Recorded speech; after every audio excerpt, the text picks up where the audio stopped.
Board of Education meeting for Thursday, March 19th, 2020. Welcome everyone here, and those of you streaming online. This is obviously an unusual situation for us. We got the public not to attend because of the coronavirus. So we've also included additional space in here, limited to guests today. All in the attempt to meet recommendations by our public safety. I do want to thank Mike Allen, the IT group, and all those involved to get this to the online streaming ability. It's done very quickly at the last minute. I appreciate all the effort to get us online. So with that, we do have a couple resolutions we should start with about the coronavirus and the circumstances surrounding the school. I don't know, Todd, if you want to. Yeah, I'll talk about those.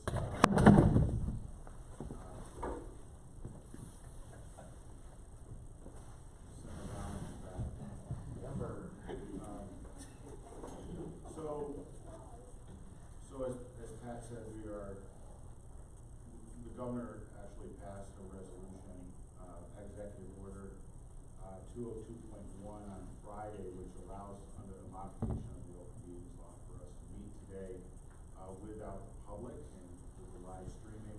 Our council also urged the board to pass a couple of resolutions. The purpose of these resolutions is to define how the district will operate given the governor's executive orders in regard to the emergency that we find ourselves in. The first one that you have attached declares a state of emergency in the district and sets the parameters for school closure per the governor's order. It directs the creation of a plan to ensure a continuity of instruction during the state of emergency. Sets forth that the district may need to amend the school calendar to ensure there's adequate days of instruction, and sets parameters for board meetings under the suspended open meetings law, and gives broad authority to address the superintendent to address issues related to the school closure. The second resolution will allow us the board to declare who are essential employees versus who are not to report for work. It allows us to direct employees to work remotely from home, which many of them are now, and more will be starting next week.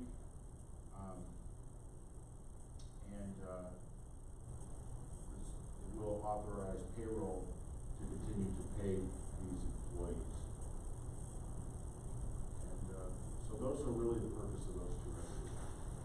Can you check the sound on that? When you get a text from someone says they can't really hear it. You can't hear it at all? Very difficult to hear it.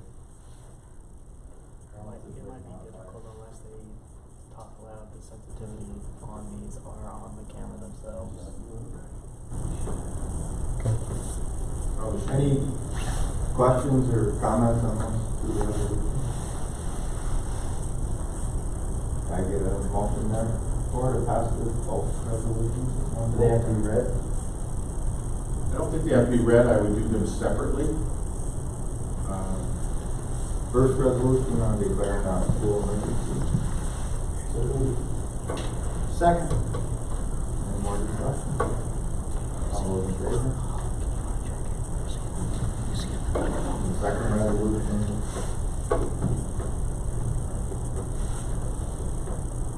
Which is approving the payment of our employees during the emergency. I just have a quick question. How does the district decide which of your employees are essential and which ones aren't? It has to do really with what any particular day is what it comes down to. For example, starting out, our administrators have been very essential to setting up for the continuity of instruction, and under this state of emergency, we also had to come up with a daycare plan. We had to come up with a food service plan because we are going to be providing free lunches to all well, it's not just students, but 18 and under at 5 different sites. So they were first. It also our cleaners and disinfecting. And this week, we did bring in the teachers today so that they could create the online instruction for our students. We brought in secretaries to answer phones. Several people have come in to hand out the Chromebooks.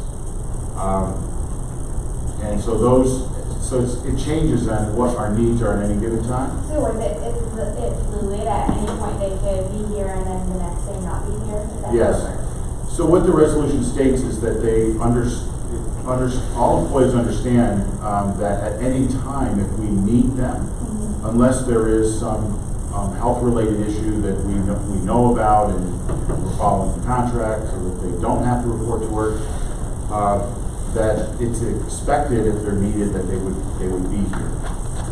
So next week, we don't expect our teaching staff to be here because they'll now be doing their lessons from home. But for a while, we may need our administrators and secretaries to be here because during that time, there's going to be a lot of questions on the instruction from home. Maybe a family didn't get a Chromebook or something else that they need for instruction, so they will be here. At some point, they will likely be also working from home. And of course, all of this is impacted on the day-to-day decisions that are being made at the state and federal level. So anything I'm saying right now could change tomorrow.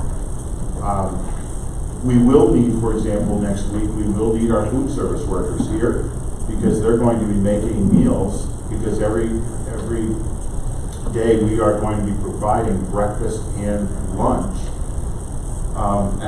providing them as a grab and go at these 5 different spots that we set aside, sent out information on around the district. So we are going to need them there. We probably won't need all of our cleaners. So we're working out the finer details on that tomorrow on where we're going to be next week. But it's pretty fluid, what's essential. But at the same time, everybody's getting paid. So there's no loss of employment here by our employees as a result of this. Anything else? All those in favor?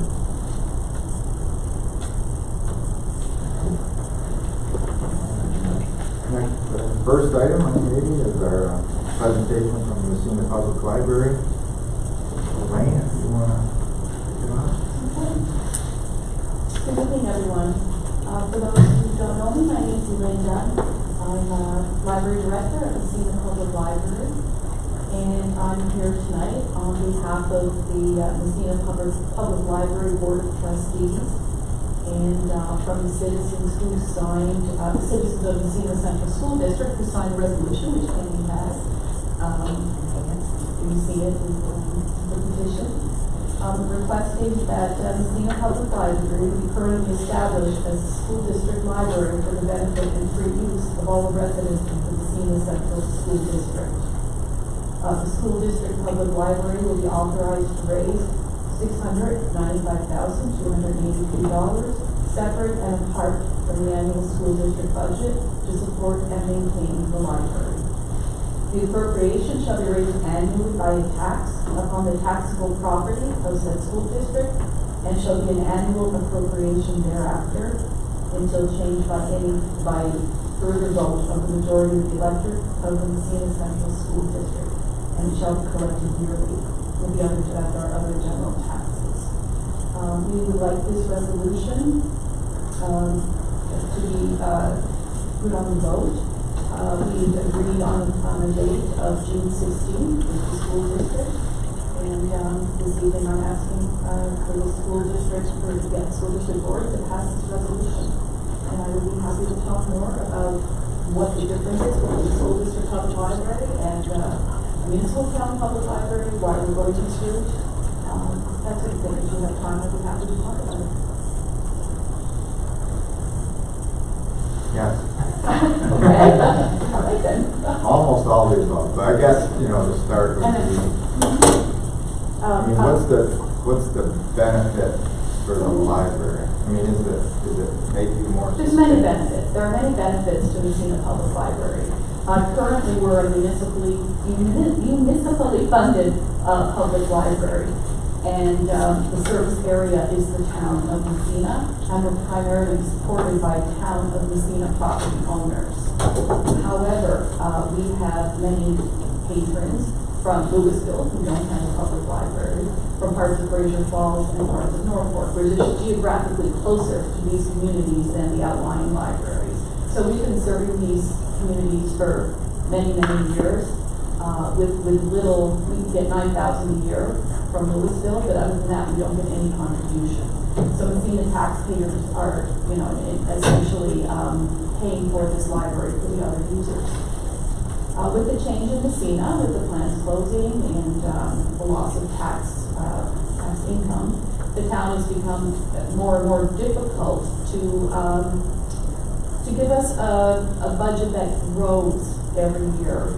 We really have been, for the last 10 years, on a sort of a straight line, expected to do more with less, and still serving the same expanded community. By becoming a school district public library, the burden of paying for the library will now fall to the entire school district map.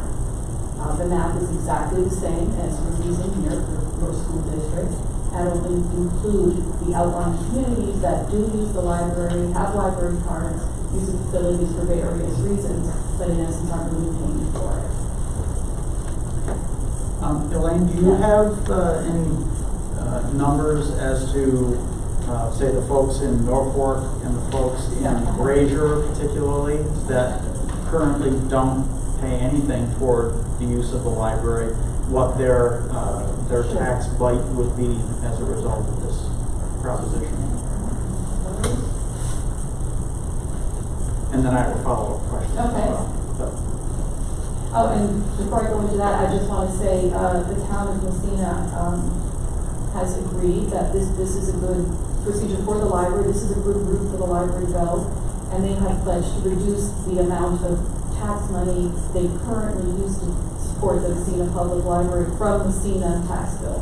So residents in the town of Massena would see a small decrease in their taxes. That was my follow-up If we go this way, yeah.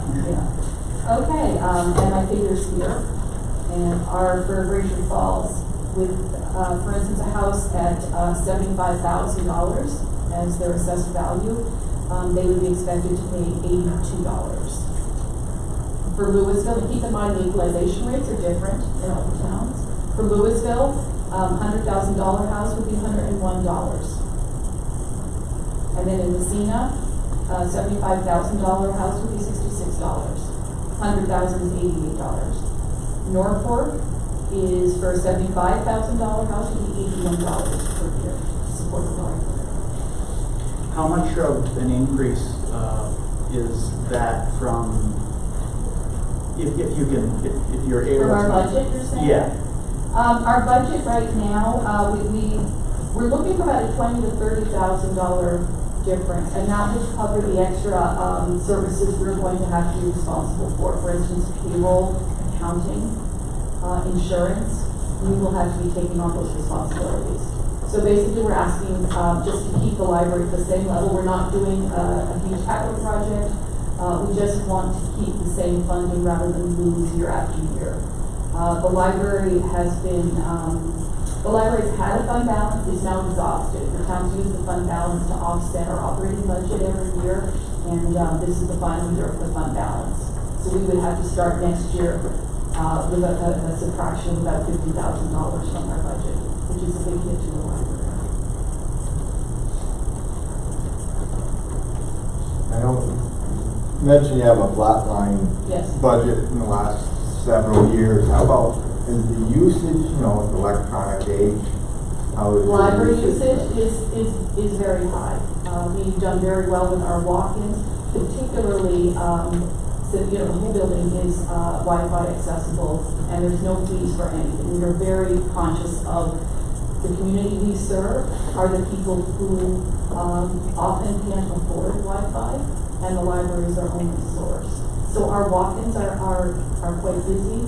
Our programming in the library has really grown from being simply a place where you come and get books or maybe see the odd concert and bring your child to story time, to actually teaching people how to use different skills, computer skills, crafting skills, showing them how to do this without cost, and so learning at the library, and then being able to take the resources from there, books and so forth, and go home.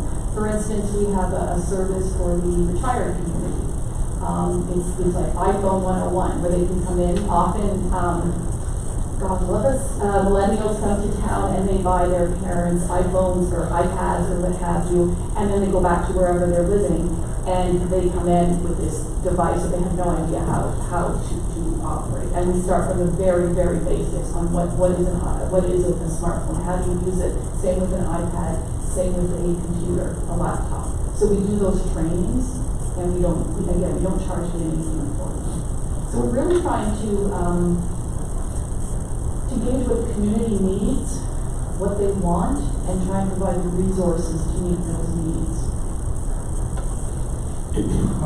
Was those numbers determined? You gave different numbers for different towns. Because the equalization rate is different, and we did check with, goodness, I cannot remember his name, Mr. Bruce Poole. We checked our rates with. Oh, Mr. Boulette. Yeah, we checked with the county, and then we brought our figures to Mr. Boulette, and he verified them. They really are all different. I can tell you, I have the equalization rates if you want them. You mentioned that Wisdom was getting 9,000. Will you lose that? We will lose that 9,000. So they won't be expected to pay the 9,000. The library, the Massena Public Library as we know it, the charter would, we would get a new charter. For instance, the current Massena Public Library would not exist anymore, and then a new library would come up with a brand new charter. So those old agreements are no longer counted. They're no longer. Independent? Or Yeah. More is what you said? Yes, we would be independent. We currently have a board of 5 members. We would like to have a board of 7 members. The board will be voted on at the same time. It's similar to how your school board works, where we go on the ballot. The public will directly vote for library board members, as they will directly vote for the library funding. If the library would like to increase its funding, as does the school board, we would have to go back out to the voters. We can't just automatically increase or decrease our budget. It stays the same. Yes? So this is a hard one. Maybe you don't have it, or maybe you do. I can try. Do you have any data on how many folks in Louisville or Brazier or Norfolk are using the library? I don't have that with me, but we do have card holders, but that doesn't include the walk-ins. Right. There is a substantial amount, particularly Louisville, because Louisville does not have a library now. Okay, that's good information. You mentioned earlier that the town was going to sort of be an incentive for the town of Massena to decrease that you didn't mention the exact number, but decrease the amount that they were going to contribute to the library based on the additional revenue you were going to bring in on this new tax levy. The town will no longer provide us with any funding. The tax will pay for the total library funding. We are no longer going to be a municipal library if the voters choose to accept the resolution. Is there and I haven't dug into this very deep, but is there an exact breakdown that if this passed, at that budget, you know what you would bring in from each town? Yes. In a whole number, not a tax rate?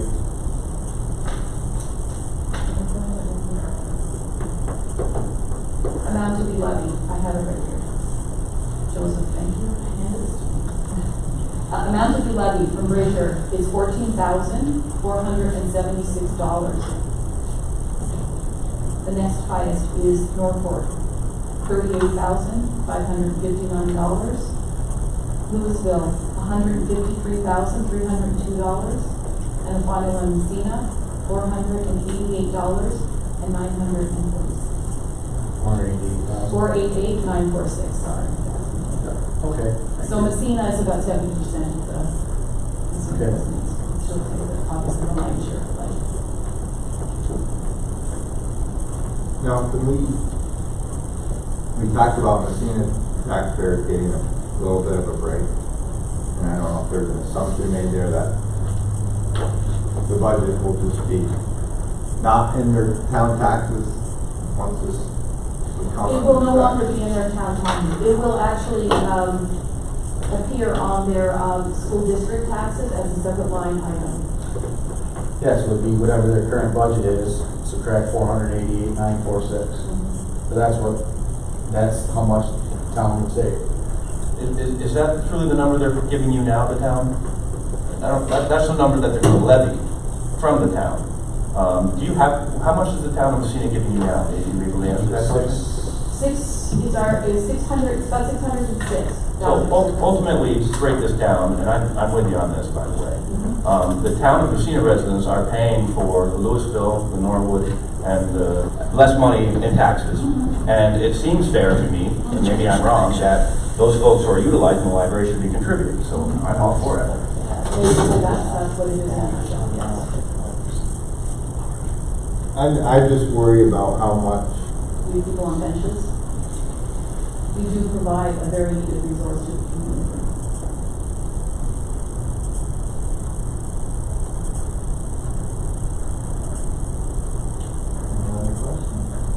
Elaine, would you be open to some modifications to the resolution? Is the resolution the way it's written in the proposition, I should say? The way it's written on the letter that you sent to the district, is that the way it's going to appear on the ballot? Yes. And this, the resolution we've worked with, we have a lawyer we're working with. Yeah. Who does. Would you be open to any modifications to that? It's one big run-on sentence. I'm sure I would be, but anything you give me, I would have to pass it on to her. Okay. For the wording sheet. I actually tried to wordsmith this a little bit, so it made more sense to me. And I mean, if I'm a voter and I'm reading this, I'm getting tired before I get to the end of the proposition. Whereas I think if it were broken out better, it would be more easily digestible and more easily understood. I'm certainly open. And I'll just give you this. I've got a couple of different examples. Email it to me if you want, but. I mean, I wasn't an English major, and but I just, I don't like the structure of the proposition. And if, you know, we have to put the proposition on the ballot to open it up to the voters, so I guess I'm asking for some consideration to tweaking the format of the proposition a little bit. I have no problem with that. Okay. I would just have to. If it doesn't happen, if you're, well, I mean, you know, you And I gotta. wanted to ask you, Candy, with the time constraint. Yes. We have a time constraint, just like we do with our budget vote. They are only gonna hold their vote 1 month after us. Tonight, they came to us to ask if we would approve the referendum language provided by council. If we do not approve this referendum language, I don't know that they can go forward with their petition. I don't know how much time it's going to take to re-wordsmith it. I'd like to know what the board would like to do tonight when it comes time to consider this as referendum language. To either approve it with a provision that perhaps could be whittled down to a more manageable, but that the content, that rate of $695,283, separate and apart from the district, be the main consideration? I didn't change anything substantially. The wording, you know, the substance of the proposition is the same. It's just broken out into separate sentences a bit more. So I think what you're saying is, if they have to go back and get a vote from the library trustees, they're not going to have time then to get it on the ballot. I have to advertise 4 times, just like I do for our budget vote, starting next weekend, not this weekend, the following. Theirs is a month later, so I have a little bit of time, but public notice has to go out, they have to go forward with their petitions for trustees. There's a lot of behind the scenes things that take place in a timely manner by law. So that's the only question I have for the board. What are we considering tonight, if not that specific language? And how do you want to approve or not approve? Right, and what we approve here has to go back to the trustees to approve. Right. So, I would tend to agree with Paul that, this is a very large run-on sentence. However, it's not that uncommon for many other propositions that Right. legalese that gets put up for a capital project or a budget vote. That being That said, tends to be the substance is understandable, the substance. and you know, I've always agreed. Grammatically, I just didn't go forward with this. I'm certainly not trying to derail anything. And something I should have mentioned a little earlier, probably in the beginning, is just to make you aware that 75% of public libraries in New York State have gone the route of school district public libraries. It's something that the state is encouraging public libraries to do in order to guarantee their survival. We have two routes of going as far as guaranteeing the funding. We can go to special district public library, which is the model that Norfolk has adopted. And that would be ideal. You would get to pick the communities you want to hit. So we would be Massena, Louisville. We would probably skip Norfolk altogether and part of Fraser, because Norfolk is already supporting the public library. The problem is the governor is vetoing any of those special district public libraries. He doesn't want to set up any more of those special legislative districts. He wants us to go the route of the school district public library. It's not a perfect mechanism, but it really is the only route we can choose.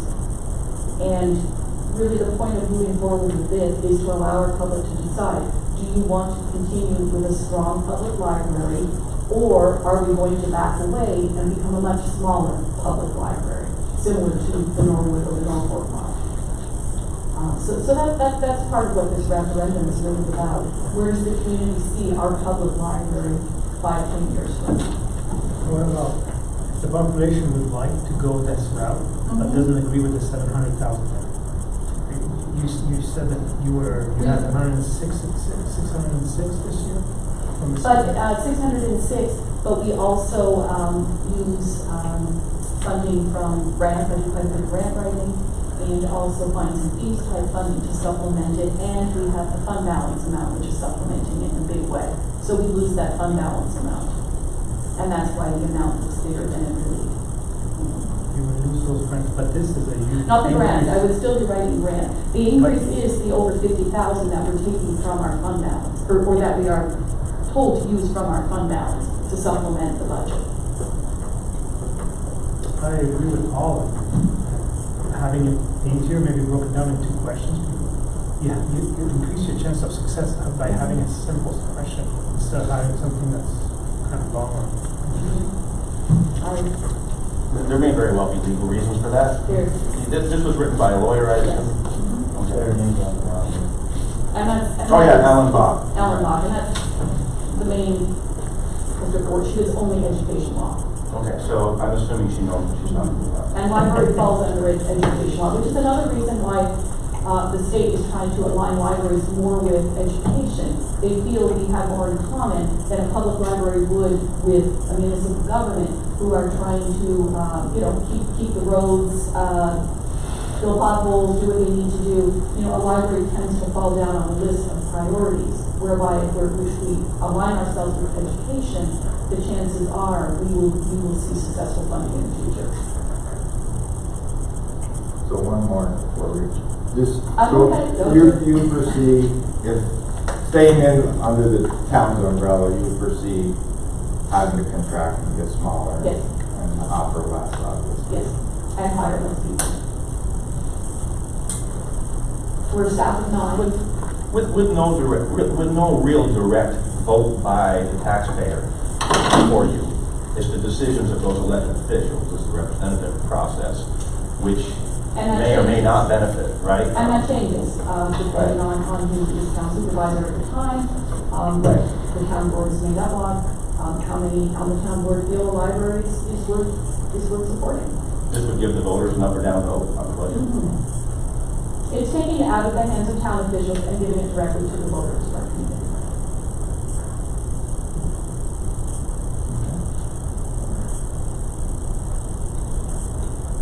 Any other questions? I've sent quite a bit of information to the board, but as far as the board is concerned and your legal authority under education laws, education law 259, if the library comes forward with a proposition that's been passed by their board of trustees, and they have 25 signatures of duly qualified voters, the Board of Education is required to pass a resolution to place this question on the ballot for the voters, which would be June 16th at the library. It will be at the library. And they have met their responsibility. The only decision really for you is really getting back to what Paul said. If there's ambiguous language and you want to question that, that's under the law for this board. That's pretty much what your parameters are in terms of the resolution. So you are required to pass this if the library board of trustees have met their responsibility, which they have. I do have one more question. Sure. What if this were to fail?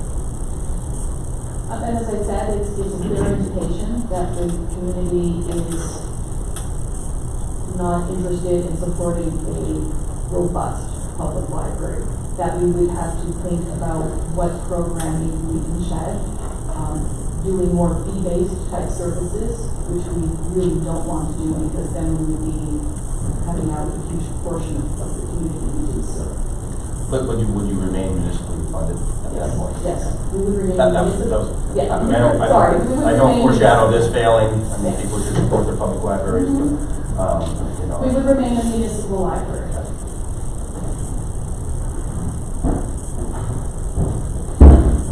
Thank you. I thank you very much for your time. Thank you. Okay, all right. And if you'd like me to reach out to Ellen Moss, language, or you can. We both are going back and forth with Ellen Moss. Thank you very much. Thank you. Good luck with the school board during the pandemic. We're also doing curbside services at the library. I read that. Yeah, it's actually going very well. Anyone who's a library user, you all should be.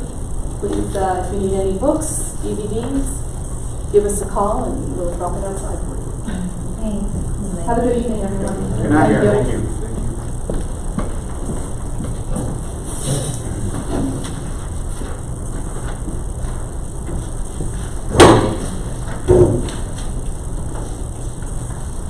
Facilities Committee, Mr. Ferretta. We're going to do the minutes. Minutes from previous, last time very well. Could I get a motion to approve the minutes from our February 13th meeting, please? So, Any questions, changes, comments? All those in favor? No, I didn't have a question or Oh, comment. that was a This question. rolls into what happened at that meeting was I voted no on the second executive session. It doesn't say that? I don't believe so. I was trying to find that today. It was down in the end. Unless I missed it. I'll take it. Oh, wait. Is that? Okay, this is there. I was catching up when we came back in. Thank you. My bad. There you have it. Any more future comments? Yep. All those in favor? Thank you. And now our reports from board members, Facilities Committee up first. Yeah, the facility committee met on March 9th. I'm going to leave the capital project discussion to Pat. A lot of things that we talked about have changed, or he's going to have the most up-to-date information on that. The other issue was the air quality concerns that were brought up and what we've done to try to address and assuage the concerns of the employees. The Jeff Lewis Safety and Health and the New York State Department of Labor did some testing on many variants of air quality over the break. They checked, they're looking into mold, I'm not gonna get into all those, but there was also looked at mold. There's gonna be some radon testing.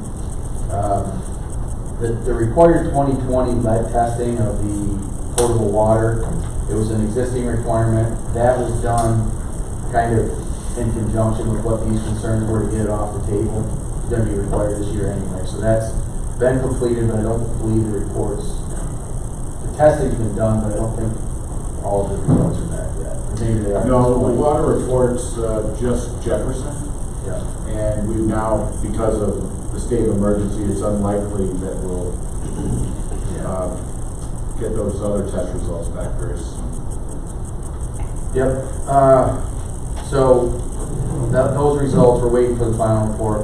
Who knows if that's going to get shoved down with everything going on with coronavirus. Onto the coronavirus. I'm going to let him go into what you're doing about that, because maybe some of those things have completely changed. We've closed school. Yeah.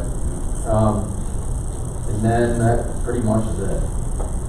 Well, the high school, talked about parking spots for the high school students, that seniors could, there was a proposal put up that seniors could get their own parking spots at the high school, that they could decorate their own parking spots.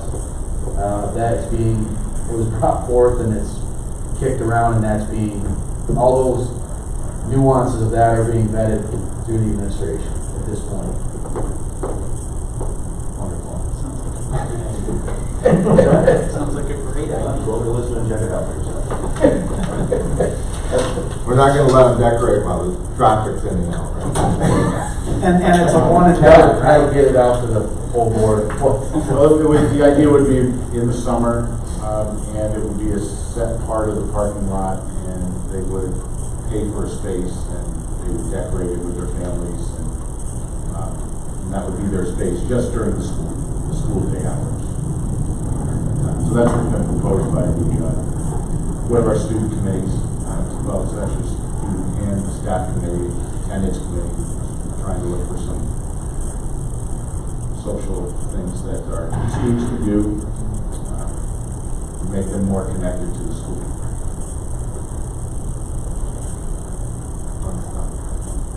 Yes. Unique thinking. Any other questions for Kevin? Next, policy committee. Okay, we met on February 24th. Under old business, we continued our discussion concerning the therapy dog request from Nicole LePage. There's a policy up for a first reading tonight. It outlines a very detailed plan for launching this initiative as a pilot program next school year. The policy includes a detailed application form to be filled out and approved by the building principal. Since we're up for a first reading, there is a link on your agenda. So have a look at that over the next month, or however long it is before we have our next meeting, and bring back any questions that you have on the therapy dog request before we approve it next month. Under new business, we continued our review of the 5000 series policies based on input from Nick. We have several policies on the agenda tonight for a first reading. There are a few others that there were no changes made, so they're up for approval tonight on a review only basis. And our next meeting is March 23rd at 6:30. Should we look at postponing that meeting, or do you want to keep that?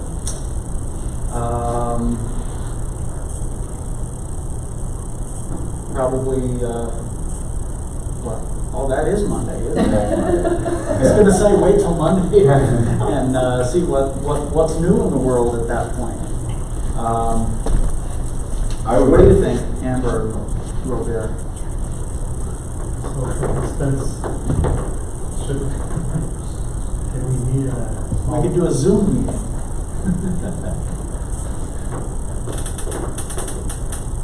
I would just, for me, with everything that's going on right now in the district, if we could postpone Okay. that policy meeting, it would You be need a good for little me space. and my staff. Okay. Yeah. Understood. So that's, just. That's perfect, because it's my turn to Yes. speak. On the record, remember it's your turn. Yeah. Things will go back to normal soon. Yeah, okay. Any other questions for Paul or? What's the definition of enclosed area? It says the trained dog is to be free in an enclosed area. Well, the spirit of that is that if the dog is, the owner is a high school counselor, and it would be in the counseling suite, behind the door.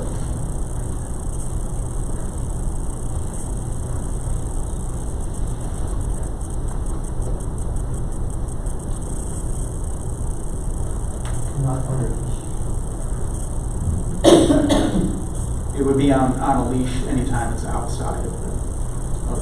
Was there anything to address, there was going to be, if I recall in that original conception of that policy, I haven't read it all, but there was going to be a sign-off for anyone who did not want their student to have any contact, or was it, how was that going to be? Was it going to be if you didn't send in, you were by default agreeing to it, or did you have to specifically agree to be around the dog? Well, there would be a sign-off, an active sign-off by every student, but if there was a student who has an aversion to a dog, whether it be an allergy or any other aversion, then it's clear that they would not have the dog around that student. They would make provisions so the dog would not be around that student. Was it the parents that signed off on that, or the students? I don't think there's necessarily a sign-off on that. I think it's just a matter of course that they would not have the student around. But I can check on that. I'm not You sure. mentioned that you said the students signs off as to contact or aversion or however it was laid out. I remember Nicole talking about that she would, reach out to families to be sure that there would be, no problems with students. But I don't recall if there was a sign off per se or Seems We like talked about doing an annual survey, how she did that, I'm not exactly sure, but to find out, because every year May you have got been by changes email. every year. Classes come out. I think you should look into if the staff have aversions to dogs as well.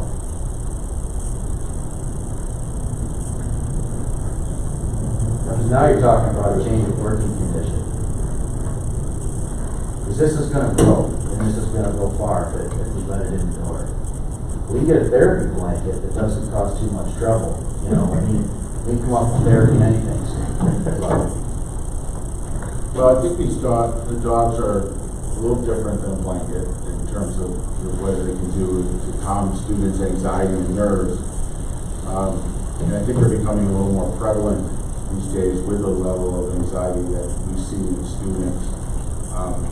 Understand that others may have concerns about this. Nicole would have been here tonight if we weren't under these conditions, and she's certainly willing to come and answer these questions. Hopefully, next time we'll be able, I don't know if we will, but be able to be open where she could come in and answer questions for the board before it passes into policy. Okay, thanks. And if we were to approve the policy, that doesn't necessarily mean that it would have to happen either, right? If a concern were to come to light or something of that nature, the policy only sets the mechanism up for the district to be able to have this. It doesn't necessarily mean it has to happen. Well, Right? Right, if you pass the policy, you're opening up for this one-year pilot for them to use the dog. it's likely then going to happen, but if something were to come up where there was, where the administration felt that there was a problem with the dog or the process or anything like that, certainly the authority of the administration will say, we're not gonna have the dog, just because the board passed the policy. Right. So basically, the board's only bite at this is to vote the policy down. No pun intended. That's right, I was gonna say that. The only, right, but I think we would all agree if we have We can a change situation. policy anytime. That's true. The board can always change policy as well. The board can always, this is gonna be a pilot program, so we expect that the board next year is gonna look at this policy again. This is an annual, there is also regulation that goes with this, that this has to be an annual application to the administration for having the dog. So there are some checks in there. Doing this, I think the board decides to do it, we're really trying something in all hope that it works, and trying to put something in place that would work, but if it's something that turns out not to work, then the board can always change the policy.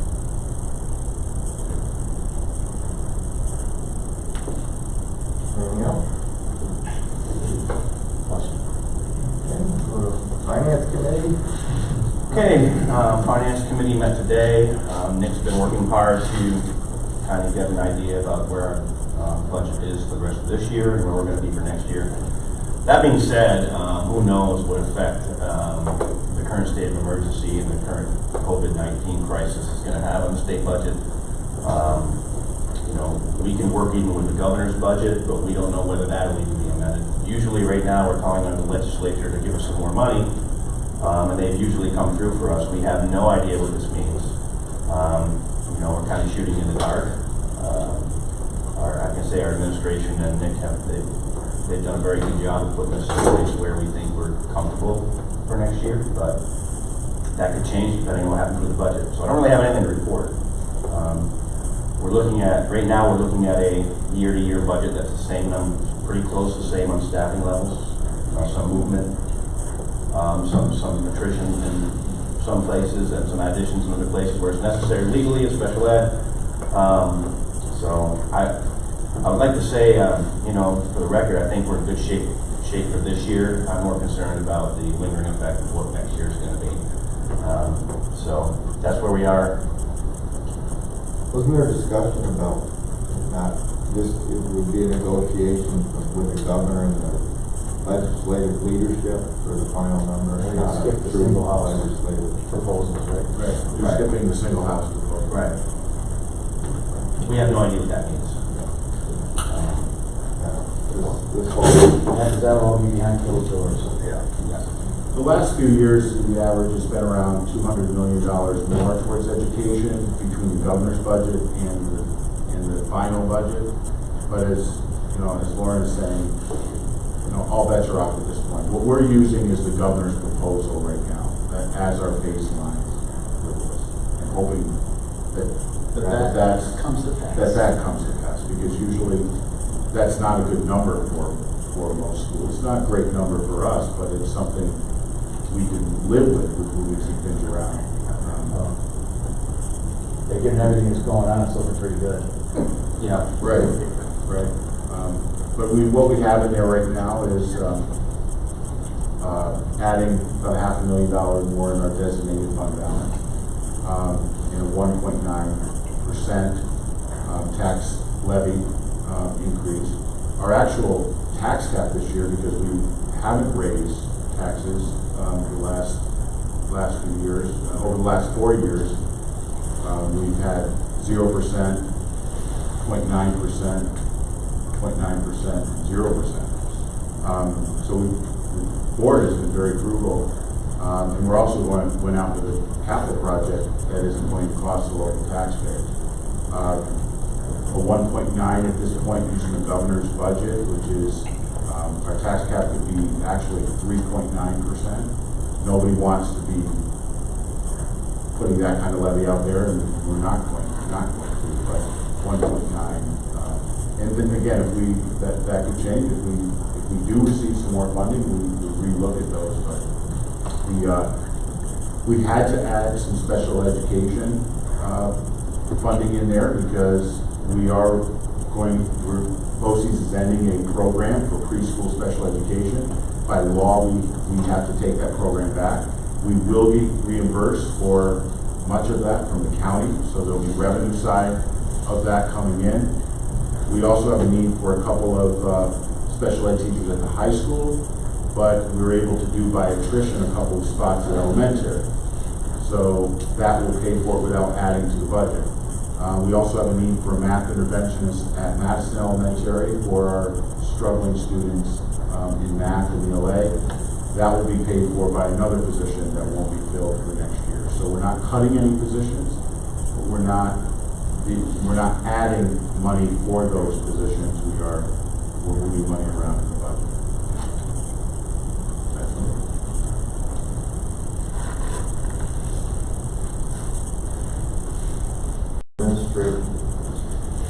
Okay, I'll try to make this brief. I know we're trying to keep our meetings brief. First of all, I wanted to just give you an update on where we are with the coronavirus planning, where we've been and where we're headed. So all the regional superintendents were called to a meeting last Sunday in Canton by the district superintendent, and we had public health and also a medical director there. And they were strongly urging us to have school closings around the county because of the fear of the growing of the pandemic. Now, to date, we do not have a confirmed case in the county, but the medical director and the Department of Public Health is saying the time to get ahead of this is before you start seeing people with the virus. And so in order to do that, we needed a declaration of emergency by the county. And so that very day, we received that emergency declaration by St. Lawrence County, and then the schools began the process of closing, which, as you can imagine, was a lot of communication out to all of our public. Very difficult decision in that room, but a necessary one. So that decision was for March 16th to the 20th of April, which would take in a week, just over a week of also spring break is scheduled in that time period. All the experts are saying a couple of weeks wasn't going to do it. It isn't going to do it. So we went longer. So then on Sunday, I brought in my administrative staff and began the process of planning for this, and which included the state. We have to fill out a report online with the state for a closure, and then we have three main components, which is number one, besides keeping everybody safe, is we have to come up with an instructional plan for all of our students, and that has to be submitted to the state. So that's an expectation. Secondly, we have to come up with a food service plan because during this closing, we need to feed a breakfast and lunch to all of our students as well. And we get a waiver from the federal government, so we do not have to check to see if they are free to use lunch eligible. It could be any person 18 years and younger. So we had to prepare for that and start setting up sites, connecting with the tribe of Salmon River for our students who are on the territory. We reached out to them. And then the third part that kind of got swung at us this week is that we have to facilitate with our community some daycare for the doctors, nurses, first responders, those who are going to be on the front line who need to have daycare and not be worried about their children all day while they are doing yeoman's work, taking care of our communities. So all of that planning started right away, and we had several meetings both through Zoom with our district superintendents, regional superintendents, as well as having meetings with our admin group. Today, we brought in our instructional staff to do the begin the online instruction, and preparing for that, which will start on Monday. Over the course of the 2 previous days, we're fortunate we have teachers who are grade level leaders and department chairs, bringing them in so that they can work with us first and then roll that out as we did today to all of our staff. We actually got a head start on it last Friday, where we had a committee set up that began this process, because our plan was we were going to have a 2-hour delay on Monday to begin this process with our staff, because we knew this was eventually coming.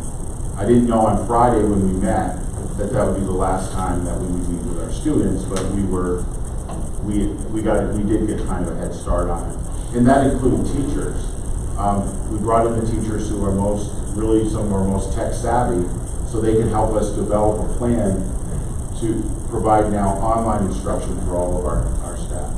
So we get a process of, well, how we need to get Chromebooks, so out to them. Unfortunately, with the Smart Schools Bond Act, the district, the board, has made decisions to invest in one-to-one computing over the last 2 years, and so we had the available equipment.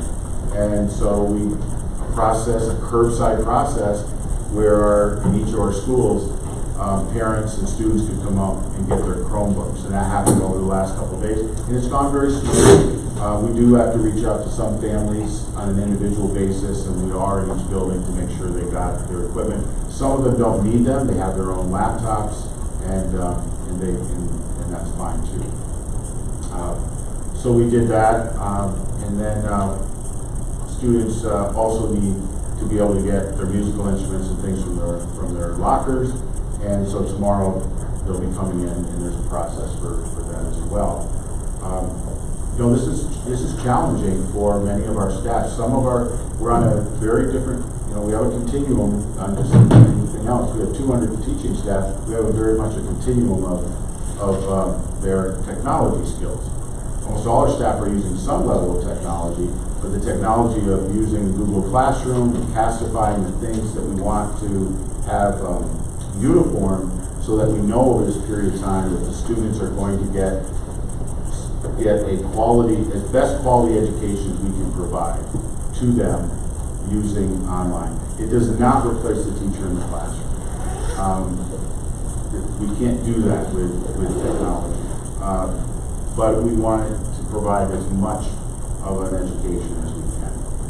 And we know there's limitations to it. We've also been working with SLIC and Spectrum, and Mike Allen, who's here, our Director of Technology. He and his staff have been incredible, helping to set all this up, providing the Chromebooks, and also reaching out to our providers, because SLIC has already set up a hotspot off of our turf field in the high school parking lot.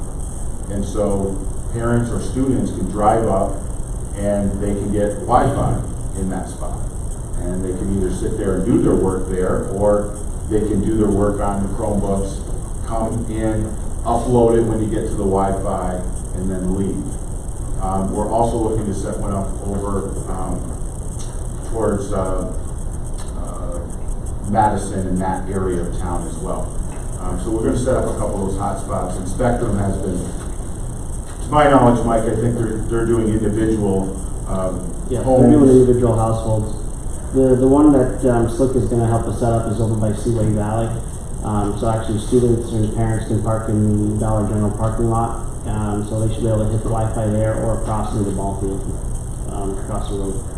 So if all goes well, they do have to hit a few more towns, but if all goes well and there's enough spares, we're also looking at possibly the Massena Arena, because SLIC does have fiber going into that area too that we tap into for graduation.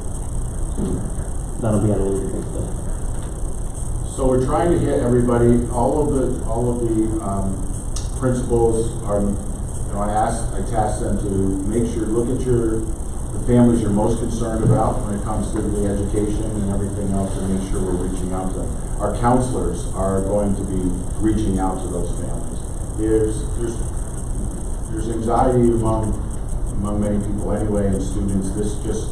all of this just raises that anxiety. And our families, especially when some of them are going to be out of jobs, and that puts a lot of pressure and strain on a family. So we want to do all we can with the food, with the education, with the counseling, to do what we can for them during that time. Because at this point, we don't know how long this is going to be. Now, we're looking at the 20th of April, but the governor, his executive order was from the 17th of March to April 1st. If that isn't extended, then we have to be back in school on April 1st.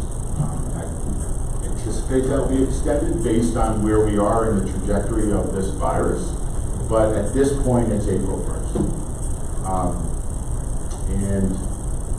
And that gets into our 180 days, because I think all of you know we have to have 180 days we get paid for 180 days of school.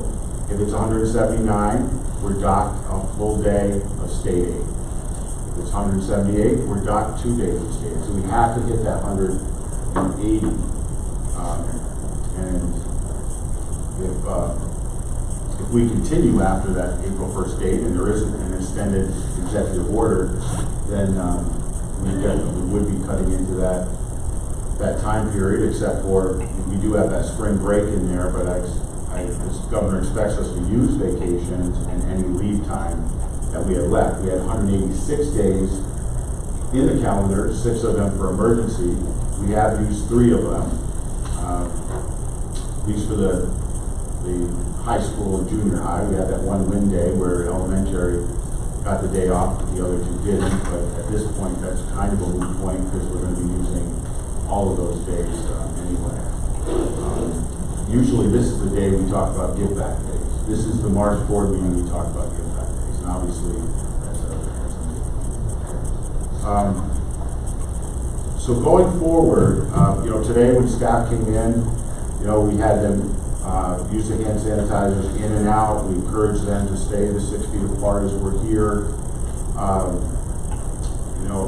Any that were sick, we had them stay home. But really starting after tomorrow, everything instructionally will be done by the teachers at their home. And already, as teachers have started these lessons, students are already getting on there, and there's a lot of, I know there's nervousness because many of our teachers, they haven't learned this technology and they got to learn it quick, and we're supporting as best we can, but they're doing hard work on this, and it made it a little better when some of those elementary kids got on there and said, I miss you, and I love you and all that stuff. Thankfully that happened today. That was a bright spot in many teachers for today, but it's hard what they're being asked to do. So starting Monday, we'll start with the food, and we're just going to have to see how that goes over the first few days. We're going to make as much as we can and just kind of get a sense over the first 3 days of the numbers. I know one school in Franklin County started out this week and they ran out for that day. So it's going to be tough. And then if this gets prolonged, then getting the food, getting the paper bags and all of those things, and probably we'll have to get some people who don't add to our food service staff, or volunteers or other people that can help out. Because if this goes prolonged, it could be a real burnout for some of our staff. Starting on Monday, also, we're going to ramp down. Our teachers won't be here. Food service will be in. By the end of the week, I expect we're going to set this schedule tomorrow, so we haven't yet, but we are going to be seeing more of our staff members, including administrators, doing their work from home as the week goes on. Because the whole purpose of this is social isolation, so we don't spread the virus. It's really, I think, all I wanted to mention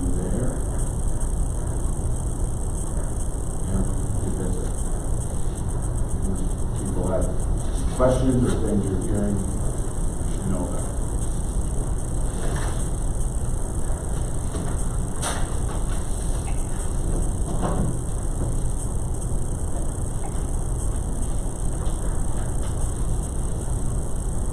All right. Move on to St. Lawrence Health Insurance update. This is an update on our quarterly meeting. We had our quarterly meeting of the St. Lawrence Lewis Consortium on February 12th. There now is 14 school districts in the BOCES in that health insurance plan. They're recommending a 4.25% increase in premiums next year. That's down from what they were calling for 5% at the previous meeting, and a 2.5% increase for workman's comp. So those are pretty good numbers relative to the market right now for health insurance in terms of increases. We also had a presentation at this meeting from Alan Pohl and Deb Ayers. They did a review analysis, so to speak, of our health insurance plan. I have attached a copy of that to the board agenda, and you can read what they're recommending. They interviewed quite a few different people: superintendents, union leaders, plan directors, plan consultants, and their recommendation is that the districts that remain in the plan, as you know, a few left this year, this past year, Canton, Ogdensburg, and Edwards Knox, Madrid, and, well, those are the three that left this year, Canton, Ogdensburg, and Edwards Knox. And previous to that, Hewelton and Madrid Waddington were out. So their recommendation is to maintain the current consortium.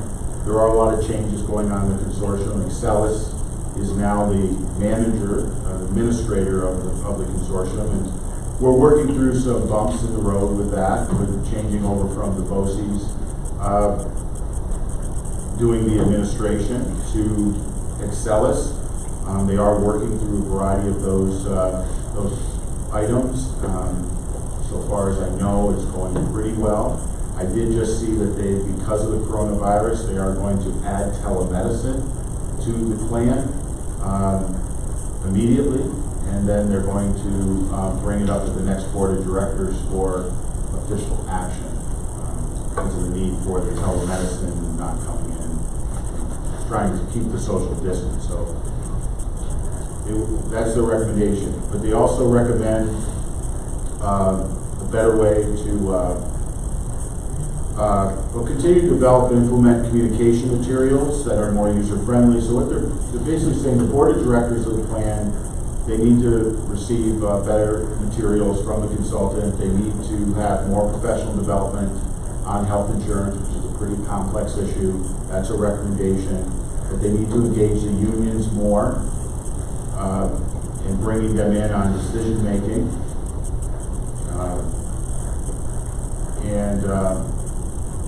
Also to go out for requests for proposals for both the prescription drugs, which is currently PROACT, as well as the consultant, which is currently Losi Cahill. It's been a while since there has been requests for proposals, so going out and seeing if there are others in the market, possibly cheaper administration.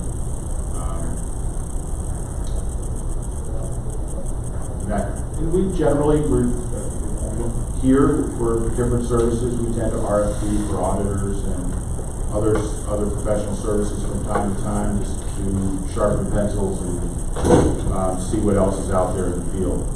I've also recommended to examine the plan structure and the benefits to see if there are some benefits that could be added that isn't going to be a significant cost increase.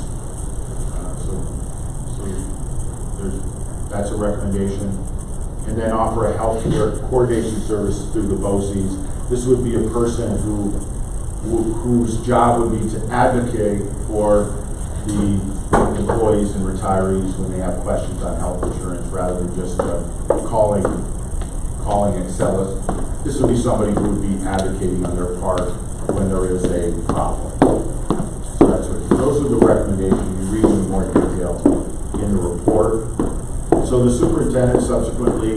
discuss the report and have set up a subcommittee to look at these recommendations and start to look at them in more detail and come back to the plan board of directors on final recommendations to the plan board of directors.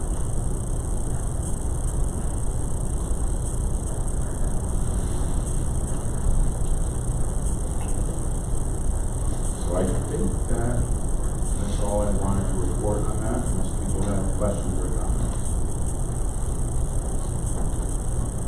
As you are our representative to that, are you on that committee? I'll be on the subcommittee, yes. So what are your perspectives on union representation? I think that the unions play a role, a strong role, should play a strong role in this. I think it should be a role that is collaborative rather than adversarial, that can sometimes get into. There's different structures where you see with the FEH where they are part of the decision-making process, and that's what the recommendation here is, to look at what are other consortiums management look like? How are the unions done there? And is this how are the unions involved there? And is this what is a recommendation? Or do we stay with the current administrative structure and just find a better voice for the unions as well? Because they are representing the employees. You know, I was at the meeting and I tried to looked at a lot of the recommendations. I have some, if the hope is to move it towards equal representation and voting representation at the consortium level for the board of directors, I'd have to, ask the question, why not have the union sitting here at this table? Because they're going to determine what our fund balance is, what we're doing fiscally. It would take, to put them at the table, takes that responsibility away from the direct hired officials or administrators that the public hires to represent that 20% of the budget with respect to health insurance. Because this is a negotiated item. If it's not going to be a negotiated item, and it's going to be handled strictly in that manner, I wouldn't mind hearing that, but if it's going to continue to be a negotiated item, and then they're going to have sort of a vote towards what's going to happen with 20% of the public's money with no representation to the public, because they are not directly accountable to the public, I'd have a major concern with that. I know this is a tough room to say that, and Dave and these guys, so Lauren. So I mean, it's interesting if you look at the consortiums with union representation, they're all doing better than ours. So I mean, I can show you sheets on this. So what's the definition of better? Definition of better is as good of a benefit that costs 25% less. There's some false statements that were made right at that consortium meeting, just flat out false, which is embarrassing because the person who used to be one of the leaders in Franklin County is working in that building, and they're saying false things about the consortium that he used to run and now working in that building. What are those false things? Let's get specific. Well, that they're using fund balance to keep the cost down of the consortium in Franklin County, that's just flat out false. They have over 50% of their total budget in the fund balance. I mean, you can't make numbers lie. So it is what it is. If you're happy with this consortium's cost, that's fine. I think everybody's goal is to bring down the cost because we all recognize there's a big problem coming down the line. I think we all can recognize that. Mm-hmm. This consortium, led by a group, frankly, who don't really know what they're doing, who don't have the knowledge and skills or understanding of health insurance to make qualified decisions. That's the superintendent. They listen, some of them absolutely. Absolutely. Who just listen to a leader of the consortium and just nod their head without asking questions, which you admitted you saw at that meeting. That's troublesome. It's the most expensive health insurance there is in our area.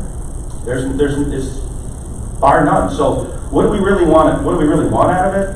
I don't know. what I want is for people to have a good benefit that keeps costs down, because we have a teacher shortage coming. We can't keep people. It's a big problem, you know. And if you have the people on the table who are union representatives or not are interested in keeping the costs down because they're paying a portion of it themselves. And if you go, I mean, I've heard so many people talk trash about the Franklin County Health Consortium. I have yet to see anyone show up there who's talking trash about it. Because I go to every one of those as well, because it's part of my job. But you know, it's troublesome of that report. And I think one of the biggest things in that report really comes down to getting an RFP on Marty Cato. You know, if we're not going to do that, then what's the point? Yeah, I mean, when you get into, I don't know, what is a better insurance right now than what we've got right now, where we have a direct representative and vote at the table? They all have that. They all have, every consortium has a board of directors. Who's on that board? Maybe some of them have equal union representation, some of them have some union representation, some of them don't have any union representation, but they have a fiduciary responsibility, the folks that sit in that board, to actually understand how it works. My concern is that's not happening now. So the responsibilities there, the knowledge is not. The responsibility is not. Right, I agree with you. Responsibility there, the knowledge is not. Walking away from that meeting, and I went to it, I was surprised because Pat sits for us, and you know, that's fine. And there was discussions about lack of attendance, 75% attendance to the meetings. And I don't know, it's not our case and it's not my business, but there's other districts that have a business manager sitting there that is in a tough spot. Is that really their responsibility to guide those broader and larger, you know, policy kind of decisions with regard to something like that? I really feel like that should be, this is just my personal opinion, I felt like that should be a superintendent that sits there. The business official can sit with them to offer financial guidance if needed, but I felt like it should be the superintendent that makes that decision. And again, Pat's sitting there, you know, and Nick was Nick there? Yeah, I thought he was. But, I mean, but that's not our problem. We don't have that right now. But that's what I saw at that meeting. It was interesting, you know. And I don't disagree. The superintendent should be sitting at that table. But I think the school board has a right to, we vote on who represents us at that table. It could be almost anybody. You know, I think that's great. I think they've had board members. Yeah, Jack Bay, right? Is that his name? I think in Augsburg there was Radney at one time.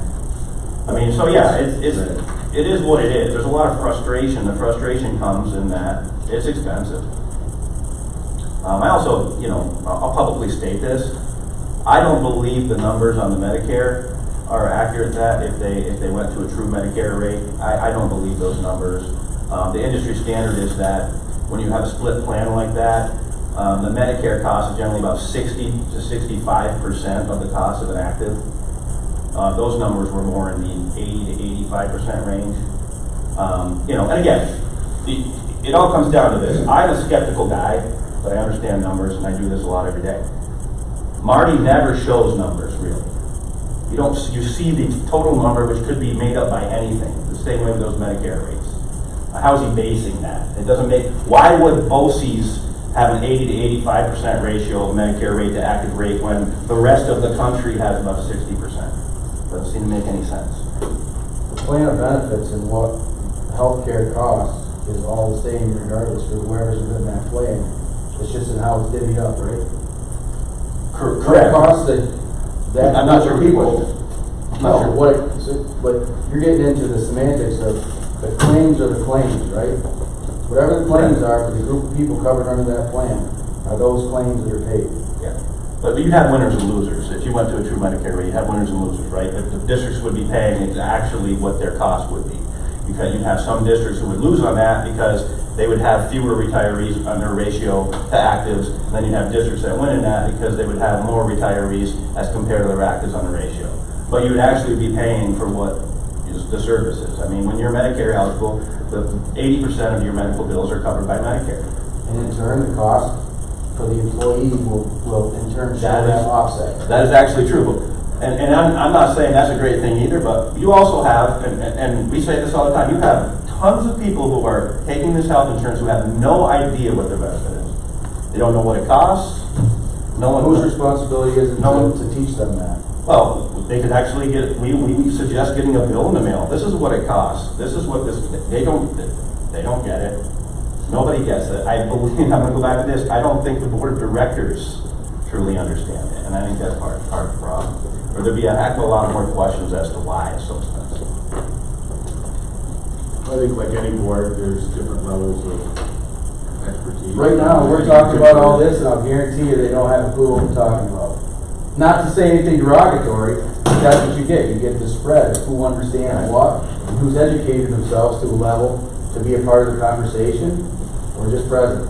But you and I can agree, we would hope that person sitting at that table from our district would understand it. Yes. Or at least is in a trajectory to get themselves to where they understand. Because anybody walking into the board, any board table like this, you can't know what you don't know. And you've got to catch up. Because you walk in day one, you don't know what's going on. Nobody walks in. Superintendents aren't trained in health insurance. You know what I mean? They're not, it's something you figure out as you go. No, you figured out as you go. Yeah, so it's Well, that's understandable. part of what the recommendation was to do more training. Yeah. A lot of new people who come on there as superintendents, they're not going to necessarily know unless they came from a background in health insurance. You know, it's a pretty complex area. Yes. And it changes a lot. So that's why part of the recommendation is that way. And I think for many years, you had a consultant and an administrator who presented. When we're getting these proposals in to compare to our plan, as we have recently, those costs for a similar plan have been higher. Recently, right? Yeah, I would have an opinion about why that's. Well, I'm sure. I'm sure. But they have been higher compared to our plan, right? Recently, yes. Right. Unless you have 100 employees or less, and you're getting a community rating, which is much, much less. Yeah, but the same people that we're getting those quotes from gave the 3 other districts quotes that were baloney. They weren't even legal, and they accepted them. End of story. They took quotes from the same company that we're getting quotes from, and the Department of Finance said that's illegal. Well, the So rate who guarantee. is telling the truth? The quote wasn't illegal, the rate guarantee was illegal. Well, I mean, what is or isn't salesmanship, you know? I mean, all these are all made up. The skeptic, you gotta be the skeptic looking at this. The devil you know is better than the one you don't. If we have somebody. Oh, I have no doubt, and I made this clear that, for what we're seeing in Massena right now, it makes a lot of sense to stay in the consortium. I say that, and I've said it. That seems very clear with the quotes that we've been given. The question, the part that's frustrating is when you look at it, and you can take, and I guess people are watching this, you can take an alcohol employee who gets a better rating than a teacher in a school.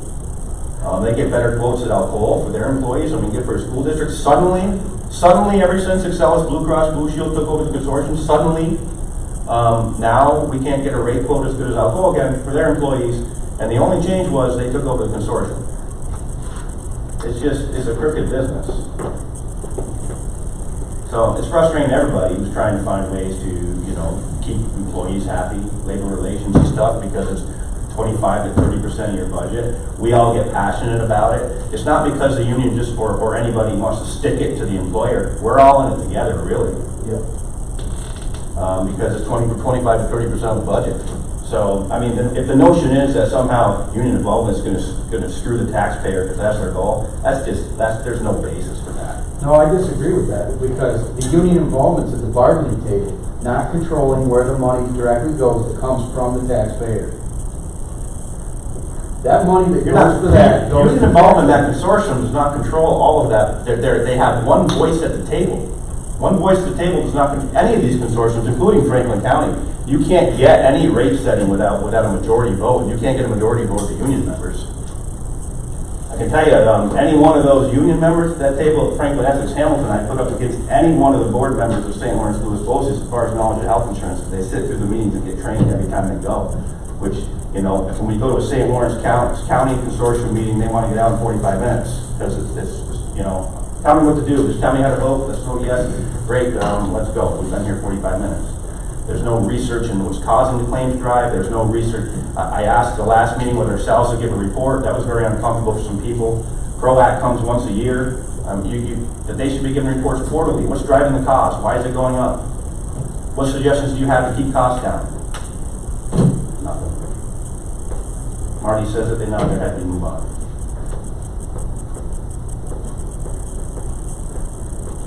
Yes, we both have pretty strong opinions about it. It is what it is, that's why we're here talking about it.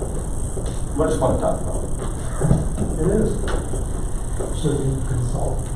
I'm almost wondering now, and I'm just kind of spitballing, I mean, should we have a subcommittee of this board to help guide Commander Brady on what goes over to that, goes over to Candy? Should we have an expert consultant to support? I mean, we paid for one already, but. Yeah. Something to think about. I don't think you're going to see any major changes. I don't know. I hope you're right. Me too.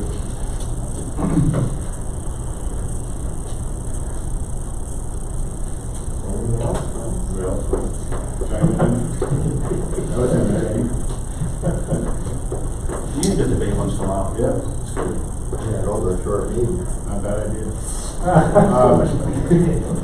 think I can push through the rest. So the check and connect is to notify you, although this will change a bit now with our situation, but the district is in concert with the Department of Social Services and the advocate program. We're able to secure $25,000 for the county legislature to provide 2 youth advocate workers for our 6th, 7th, and 8th graders. These are kind of some of our more critical transition times for our students, and they would be working with our at-risk students, looking at their academics, their attendance, their discipline, what they're doing outside of school, in order to try to keep them on track as they're heading into high school. So it's a very good opportunity. The money runs through December 31st, so there's still time there, but timelines may change as a result of the condition we're in. We were very pleased with this partnership, and it comes through partly through our community schools partnerships that we have with those agencies. Capital improvement project. 2 things on that. Kevin started to talk about it.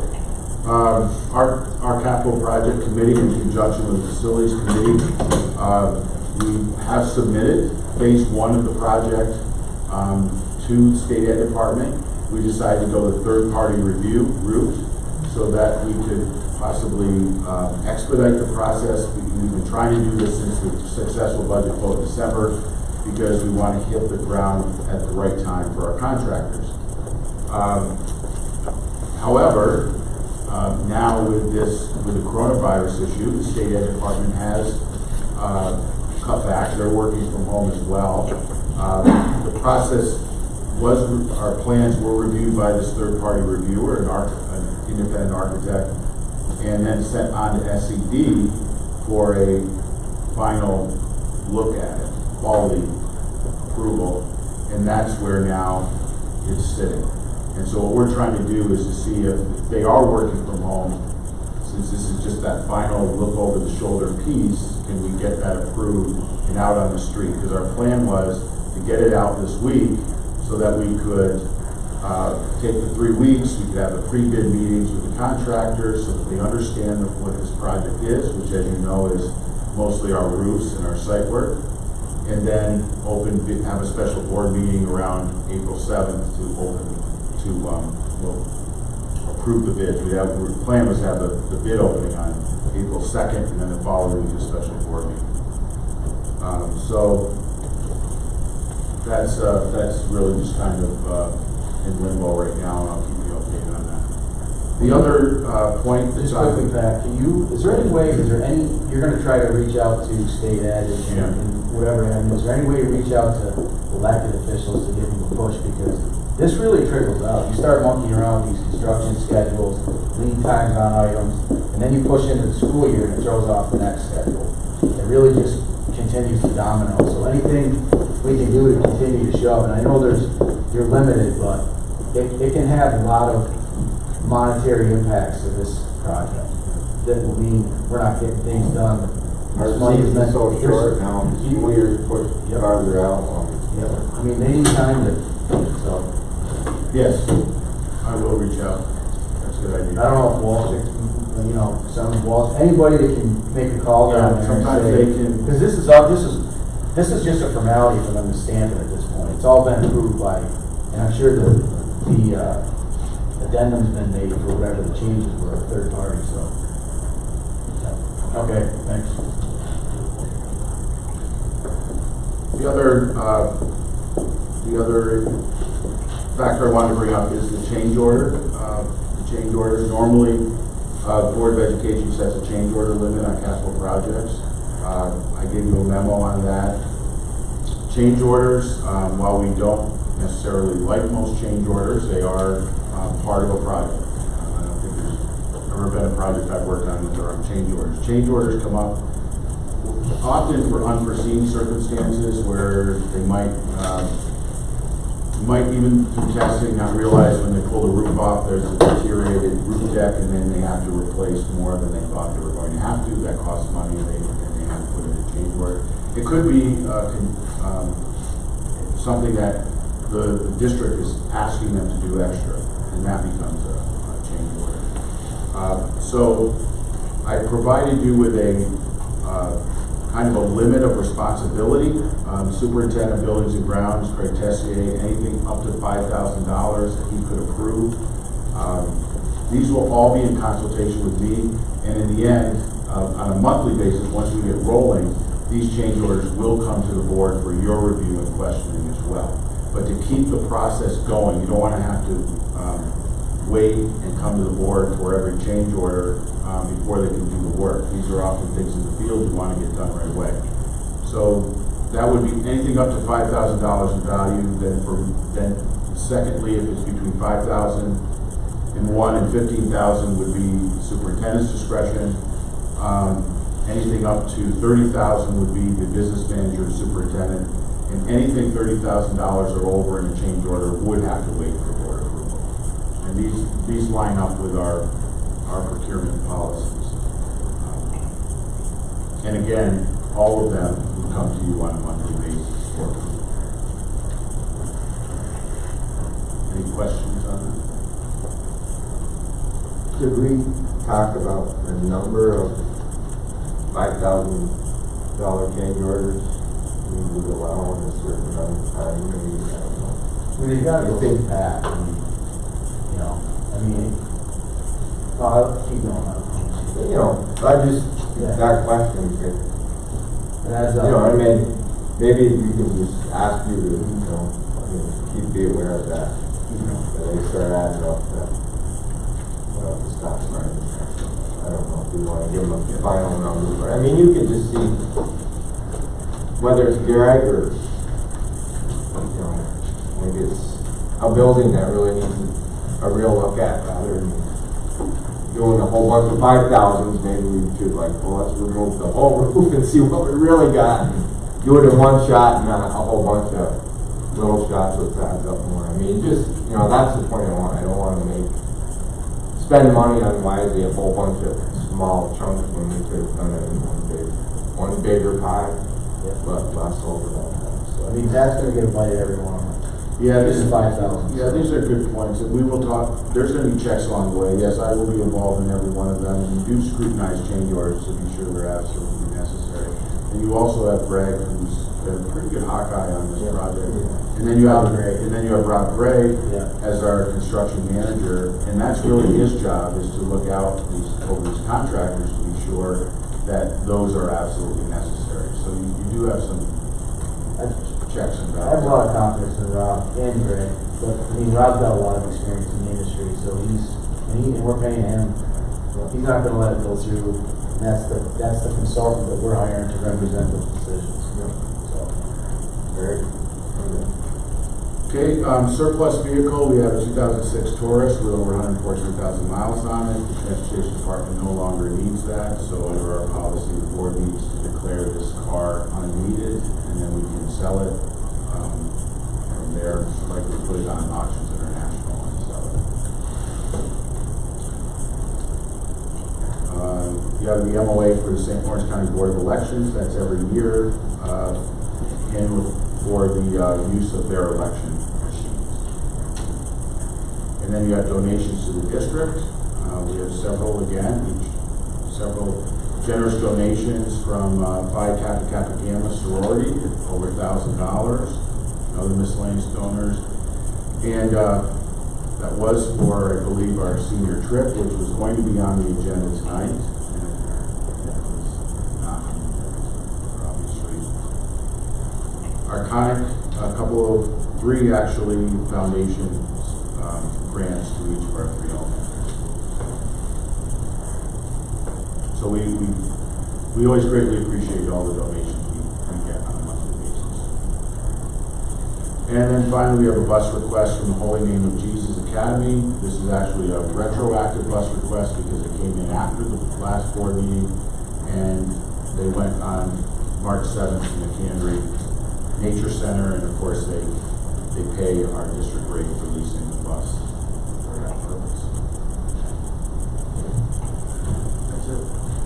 Now, Nick and Mallory, we just review these on our own, and I don't know if I can talk through this status and transfer reports or not. No, I think they're pretty self-explanatory unless anybody has any questions on that.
I just want to make sure everyone kind of look through what they want to look at.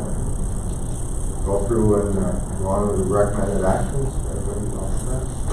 Did the finance committee look at those? What's that? Those budget and treasury We didn't reports? specifically look at them in finance committee, but you know, you certainly have an opportunity to look at them when you got the agenda. I'll start through, and if we have any questions, we'll get to them. First item is approval for the referendum for the school district public library vote on June 16th. So moved. Second, but I have a question. Sure. Is the district paying for that extra vote, or is the library board? The library has stated that they would pay for the additional one. Will they use the voting machines?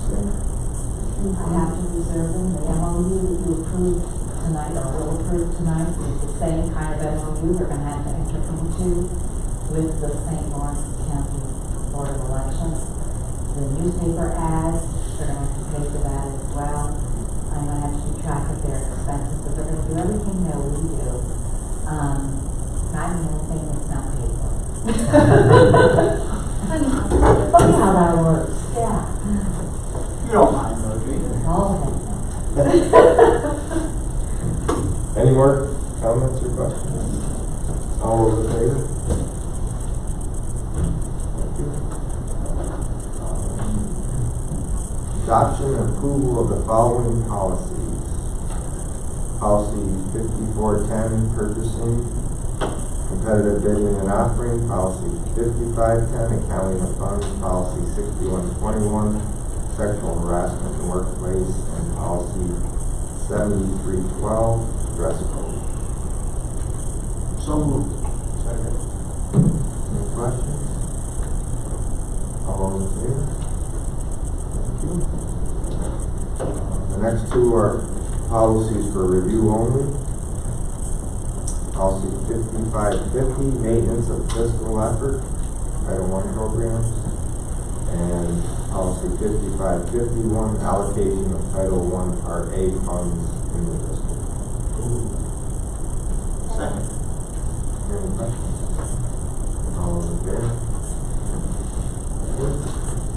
Approval for the first reading of the following policies. Policy 5520, extra classroom activities fund. Policy 5530, petty cash fund and cash in school buildings.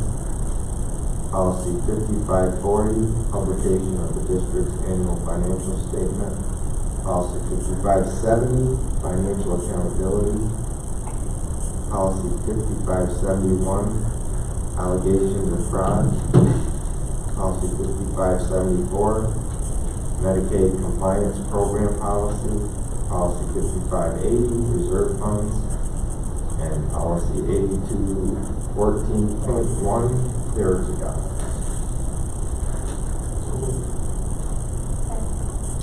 Any more discussion?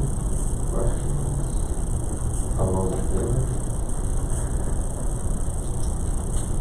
All those again?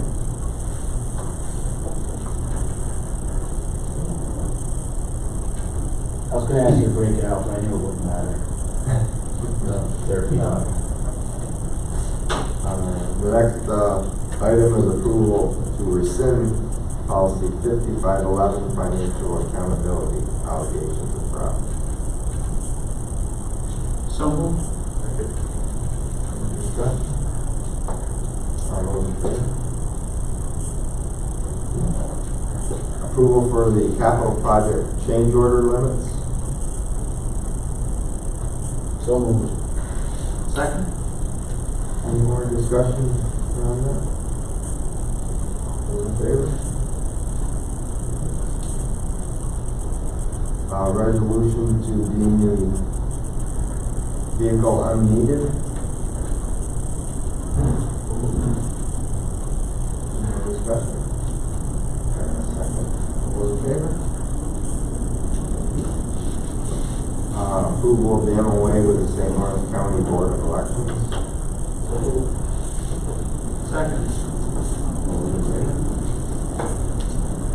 Approval of the donations to the district.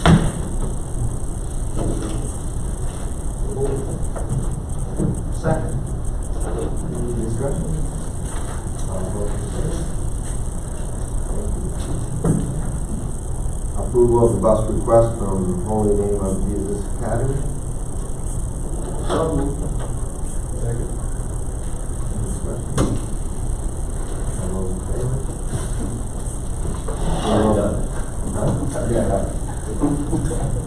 Approval of the budget status report. Second. Any questions? All those in favor? Approval of the budget transfer report. Second. Any questions? All those in favor? Approval of the treasurer's report for February of 2020. So moved. Any questions? All those in favor? Approval of the internal claims audit report general for February 2020. Second. Any questions? All those in favor? Approval of the internal claims audit report for BOCES for February. Second. All those in favor? Approval of the CPSE report. Second. All those in favor? Thank you. Personnel actions, I'm recommending items 1 through 26 on the personnel actions report. Second. Any questions? All those in favor?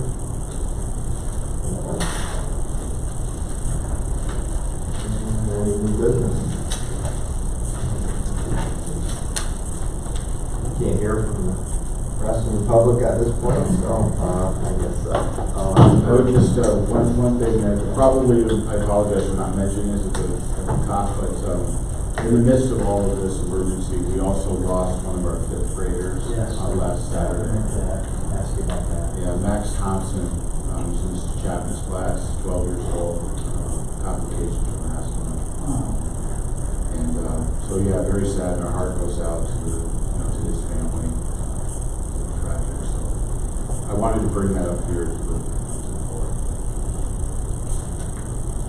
In the midst of everything that we're dealing with, we have these tragedies too, and I know our staff has rallied around and contacted the family and raising some money. This staff is always charitable to do when families are in distress.